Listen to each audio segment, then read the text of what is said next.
Hoje estamos aqui para falar sobre o texto Admirável Mundo Novo, onde dele a gente vê que crianças da casta delta eram expostas à tortura e não podiam ter acesso a flores e nem livros, onde toda vez que eles se aproximassem disso, eles viam explosões, alarmes, ou sentiam até mesmo choque. Aí, eles entendendo que não tinham liberdade, focando mais em seus trabalhos, onde eles não poderiam ter opiniões e poderiam só se concentrar no trabalho deles e não ter novas ideias, prevenindo para que eles não se revoltassem no futuro do que vem e do que virá. Aí surgiu a ideia do Samancast. Nós da turma 801 tivemos a ideia de fazer o Samancast depois da professora comentar sobre um texto retirado do livro chamado Admirável Mundo Novo. Lemos e nos interessamos sobre a história do texto. Esse trabalho é importante para entender as diferenças das classes sociais e também para adquirir novas informações. Esse trabalho está sendo dividido em grupos para cada um ter uma tarefa e também para cada um assumir e ter uma responsabilidade. No Samancast, iremos entrevistar o professor Adilton, que é professor de Religião e História, e a professora Raquel. Tentaremos fazer uma ponte para ligar as matérias. Oi, Adilton, bem-vindo ao Samancast. Tudo bem? Tudo bem, bom dia, muito obrigado, por estar aqui, por ter sido convidado, para poder participar aí dessa atividade promovida por vocês e que eu desde já acredito ser bastante interessante devido à proposta do tema, Sim. Ao ler o texto, o que você achou sobre ele? Sobre o texto, Admirável Mundo Novo, foi-me pedido algo em relação ao que é proposto aqui no texto, ao pensamento da igreja ou das religiões, eu pude meio que fazer aqui uma analogia, nessa introdução do texto que vem aqui, o que vem a seguir. Então, por exemplo, quando fala de um mundo, que não haja angústia, ansiedade, medo ou sofrimento, eu interpreto que para as religiões isso seria um mundo com Deus ou com as suas divindades, depois diz que esse tipo de pessoa que acaba tendo esse comportamento são gerados em laboratório, ou seja, o que a igreja faz. São gerados controladamente. Exatamente, como se a igreja os controlasse, mais adiante, diz aqui que essas pessoas, aqui tratadas no texto, elas passam por um processo de condicionamento mental. Eu passei a entender isso aqui como se fossem as doutrinas pregadas pelas igrejas para os seus seguidores, pelas religiões em si. Mais adiante, por exemplo, diz que nem possibilidade de questionamentos ou desejos, apenas aceitação. Isso às vezes é muito comum em muitas religiões e há questões que em todas elas você não pode questionar absolutamente nada. É preciso simplesmente aceitar, aceitar e viver essa proposta, ainda que para você seja algo contraditório, E no final aqui, diz o seguinte, que mostra um grupo de estudantes como funciona o condicionamento dos bebês da casa, como se eles fossem um exemplo. O que para mim seriam os santos, que estão presentes nas religiões. Esses bebês que evoluíram aqui, Então você acha que esse texto pode ser uma analogia às religiões? Sim, para mim eu pude fazer uma leitura dessa forma. Eu torço para que isso não ocorra, mas às vezes existe sim uma tendência, Inclusive, agora em anos bem recentes nós vimos aí uma tendência, de separar, ou seja, quem está no alto ficaria no alto, quem está no baixo se contentaria de ficar no baixo, socialmente falando. É uma tendência sim, cada vez que a gente aceita ser imposto, quando a política, qualquer segmento social nos impõe uma coisa e nós aceitamos, assim como a religião nos trouxe a coisa imposta e ela aceita, nós estamos sujeitos a esse retrocesso, que para mim, eu considero isso um retrocesso. Você falou que a igreja inicialmente apoiava a desigualdade social, não é? Até sem se dar conta disso, viu? Não é que eles pretendessem isso, mas o conhecimento da época era esse. Sim. Você acha que se no começo eles interferissem nisso, seria diferente hoje em dia? Sim, com certeza. Nós estamos falando aí da Idade Média, Então nós estamos falando aí uma cerca, vamos colocar aí 1.200, 1.300 anos atrás, né? Vamos ser até mais generosos. Gente, se há 1000 anos atrás a consciência social que hoje a igreja tem, que nós temos, estivesse presente naquele povo, naquele momento, naquela circunstância, seríamos muito mais evoluídos. Hoje nós estaríamos muito melhor, vivendo com mais justiça, com mais equidade, com mais igualdade. Com toda certeza a igreja teria colaborado muito, né? E a gente viu que depois o iluminismo que veio trazer essa ideia, né? De igualdade, liberdade, fraternidade e a crença na ciência, né?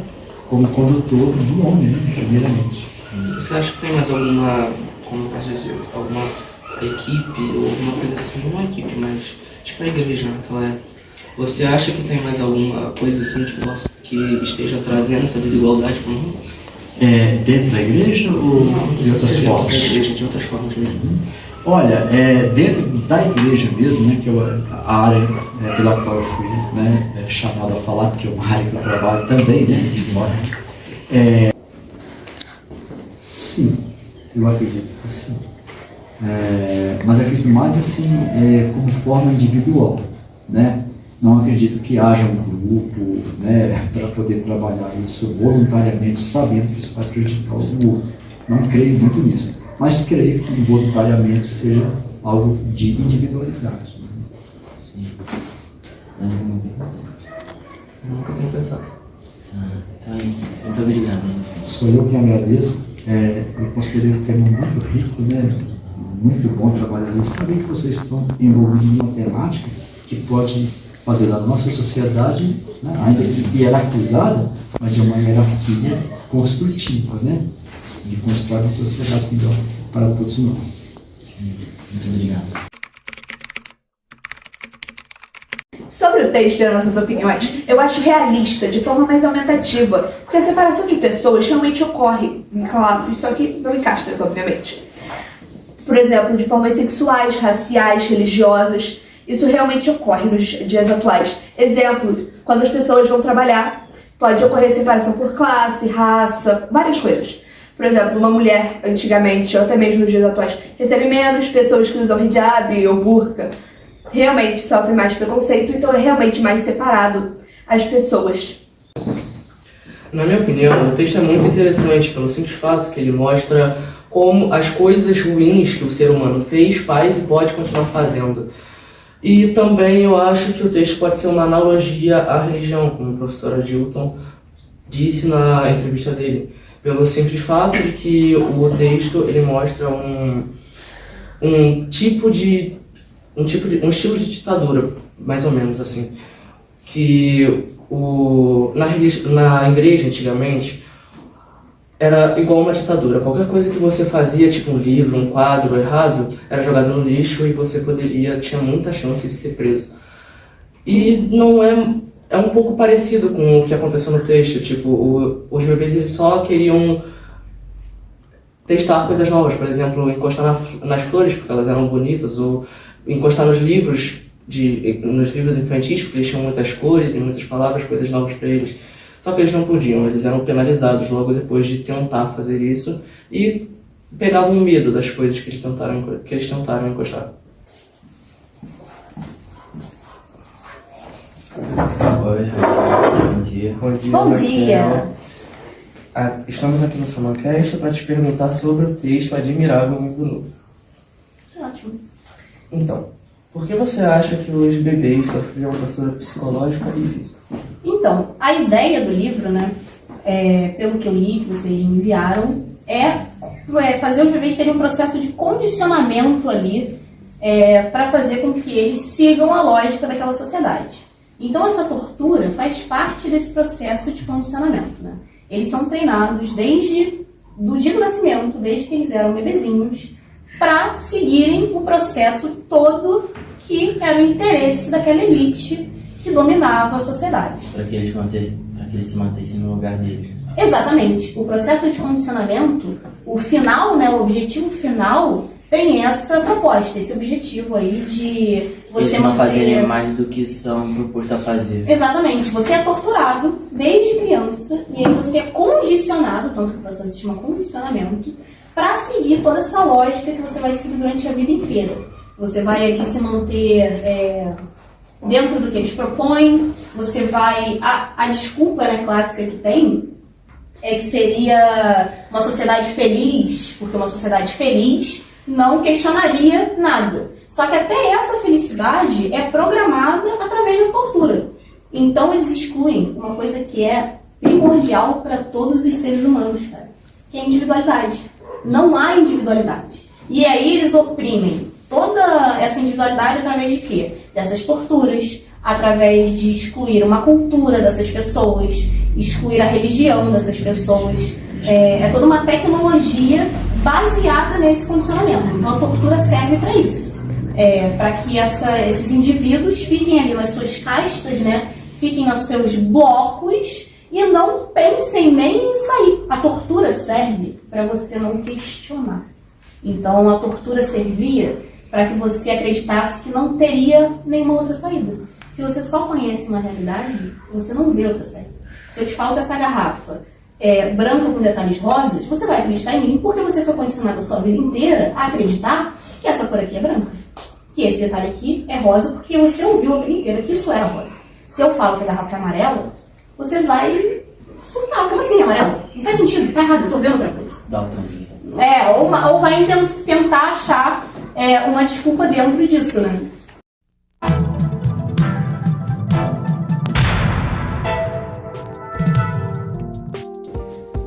Você sabe a relação do Fordismo com o Admirável Mundo Novo? O Fordismo foi um movimento aplicado por Henry Ford, criado por ele, durante a Segunda Revolução Industrial.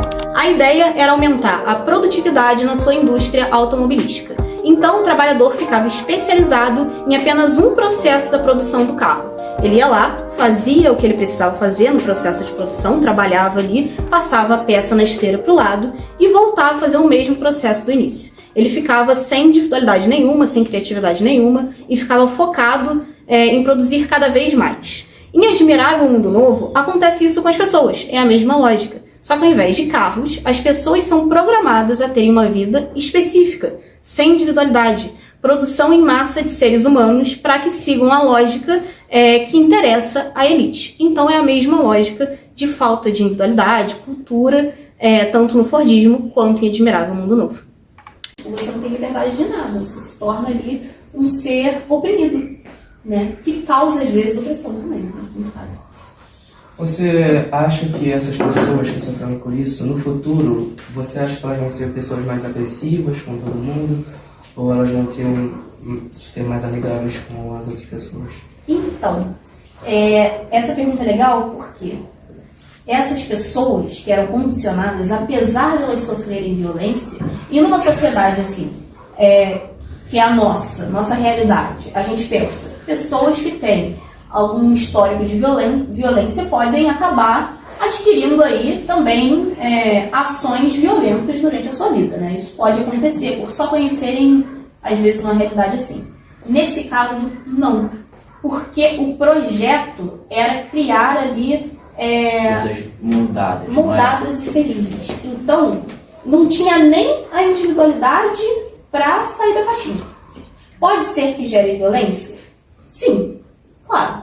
Mas eu acredito que seja mais difícil nesse contexto, que não é um contexto exatamente igual à realidade, né? A gente chama isso de distopia, que é uma realidade que a gente tem, né? Um mundo parecido com o nosso, mas com coisas problemáticas aí e exageradas, né? Por exemplo, vocês conhecem Jogos Vorazes? Jogos Vorazes é um mundo distópico.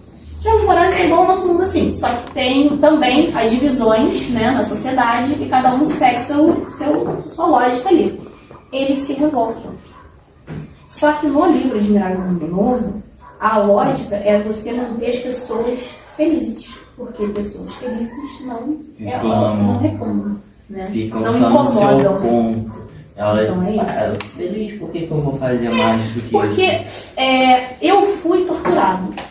Eu só tenho um objetivo na vida. Eu tenho ali vivendo a minha vida dentro da minha caixinha, tenho a minha função primordial. Isso me incomodaria? Poderia me incomodar. Mas eles colocaram na cabeça das pessoas que realizar essas funções, Era é sinônimo de felicidade. O que o mundo está seguindo hoje em dia, você acha que no futuro isso vai melhorar ou vai piorar ou vai ficar a mesma coisa? Cara, olha, essa pergunta é legal, assim, mesmo. Eu sei que eu tô falando que todas são, mas eu realmente gostei das perguntas. Mas essa é muito interessante, cara. De verdade. Realmente a gente tem esse perigo. Normalmente, essa é uma ideia que a gente tem no Brasil. O lema da nossa bandeira é qual? Ordem e progresso. A nossa sociedade acredita de que a gente está evoluindo, progredindo. Que a gente está indo sempre de um ponto pior para um ponto melhor. De que a gente está evoluindo.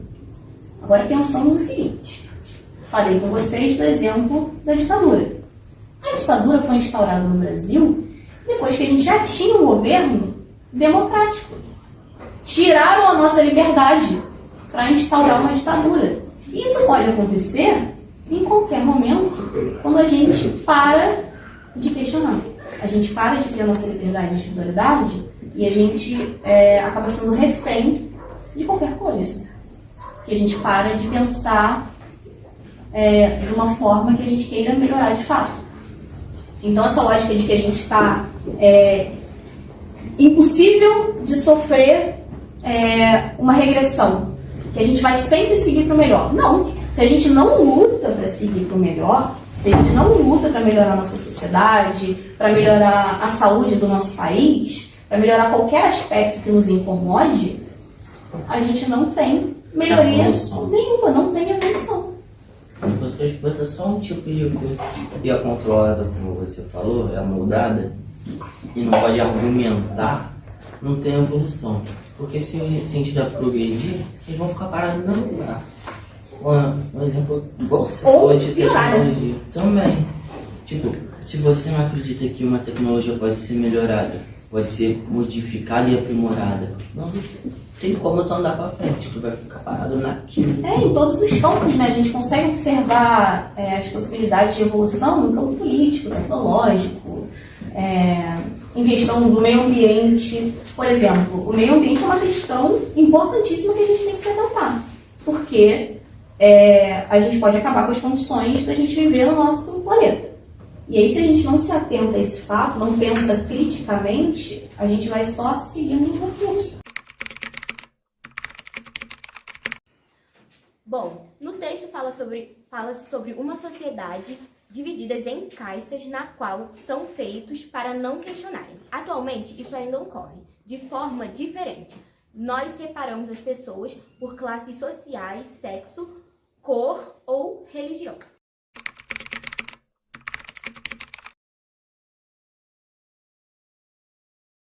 Já está destinado a viver um certo tipo de situação. Inclusive, muito obrigado por estar aqui, por ter sido convidado, por participar aí dessa atividade que eu organizo com vocês, e que eu, desde já, acredito ser bastante interessante, devido à proposta do tema. Além do texto, o que você achou sobre isso? Sobre o texto, Admirável Mundo Novo, foi-me pedido algo em relação ao que é proposto aqui no texto, ao pensamento da igreja ou das religiões. Eu pude meio que fazer aqui uma analogia nessa introdução do texto que vem a seguir. Então, por exemplo, quando fala de um mundo que não haja angústia, ansiedade, medo ou sofrimento, eu interpreto as pessoas. Na minha opinião, Esqueci. Desculpa. Dá pra ver a tua sombra.